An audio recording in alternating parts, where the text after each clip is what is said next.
এই নাও, তোমার খাবার নিয়ে এসেছি, শুরু হয়ে যাও। আমি আজকে রেডি চিকেন উইংসে হামলা দেওয়ার জন্য। সো আজকে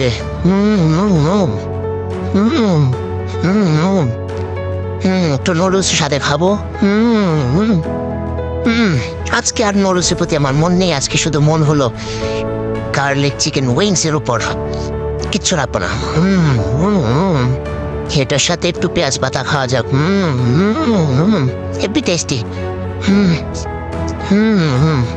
I love chicken, you know. Yes, এখন এটা সস দিয়ে খেয়ে নেবো। ওয়াও, সস ছাড়া যে আমার চলেই না। এগুলোও খাবো। আজকে খুব তাড়াতাড়ি আমার পেট ভরে গেল কেন? Bye guys.